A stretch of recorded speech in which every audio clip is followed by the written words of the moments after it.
Loss of മോഷനിൽ question ചെയ്യുമ്പോൾ ഞങ്ങൾ അധികം കാണുന്ന ഒരു ക്വസ്റ്റ്യൻ ആണല്ലേ, പുള്ളിയിലൂടെ മാസ് പോകുമ്പോൾ അതിന്റെ ആക്സിലറേഷൻ കണ്ടുപിടിക്കുക എന്നുള്ളത്. അപ്പോൾ ഞങ്ങൾ എന്താ ചെയ്യാറ്? ഓരോ ബോഡിയുടെയും ഫ്രീ ബോഡി ഡയഗ്രാം വരച്ച് കണ്ടുപിടിക്കും അല്ലേ. അതിനുള്ള സമയം ശരിക്കും നീറ്റ് എക്സാമിന് ഉണ്ടോ? ഇല്ല അല്ലെ. അപ്പൊ എങ്ങനെ എത്ര എളുപ്പത്തിൽ കണ്ടുപിടിക്കാന്ന് നമുക്ക് ഈ വീഡിയോയിലൂടെ നോക്കാം. ഓക്കെ, അപ്പൊ ഇവിടെ ഏറ്റവും കൂടുതൽ മാസ് ഉള്ളത് M1 അല്ലേ.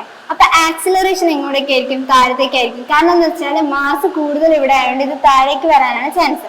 അപ്പോൾ ഇത് ഇവിടെ കൂടി നീങ്ങുമ്പോൾ ഇവിടുത്തെ ആക്സിലറേഷൻ മേലേക്കായിരിക്കും. അപ്പൊ ഇവിടുത്തെ ആക്സിലറേഷൻ ഇക്വേഷൻ എന്ന് പറഞ്ഞു കഴിഞ്ഞാല് വലിയ മാസ് M1 അല്ലേ.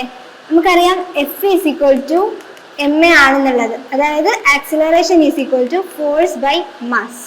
അപ്പൊ ഫോഴ്സ് അതായത് ആക്സിലറേഷൻ എന്ന് പറഞ്ഞു കഴിഞ്ഞാൽ വലിയ മാസ് M1 ആണ്. അപ്പൊ M1 മൈനസ് ചെറിയ mass M2 into G by total mass, അതായത് M1 പ്ലസ് M2. അപ്പൊ ആക്സിലറേഷൻ പറഞ്ഞു കഴിഞ്ഞാൽ M1 minus M2 into G by M1 plus M2. പിന്നെ വേറൊരു കേസ് പറഞ്ഞു കഴിഞ്ഞാൽ ഇൻക്ലൈൻഡ് പ്ലെയിൻ്റെ ആണ്. ഇതിൽ മാസ് കൂടുതൽ M1 ആണ്. അപ്പൊ ആക്സിലറേഷൻ താഴത്തേക്കായിരിക്കും ഉണ്ടാവുക. ഇത് ഇങ്ങോട്ടേക്ക് മൂവ് ചെയ്യാനായിരിക്കും ചാൻസ്, ഇത് മേലേക്കും പോകാനായിരിക്കും ചാൻസ്. അപ്പൊ ഇവിടുത്തെ ആക്സിലറേഷൻ എന്ന് പറഞ്ഞു കഴിഞ്ഞാൽ ഈ ക്വസ്റ്റിന്റെ പ്രത്യേകത എന്ന് വെച്ച് കഴിഞ്ഞാൽ ഇവിടെ ഒരു തീറ്റ വന്നിട്ടുണ്ട്. അപ്പൊ തീറ്റ എടുക്കുന്ന സമയത്ത് സൈൻ തീറ്റ എപ്പോഴും എലോങ് ദി സർഫസ് ആയിരിക്കും.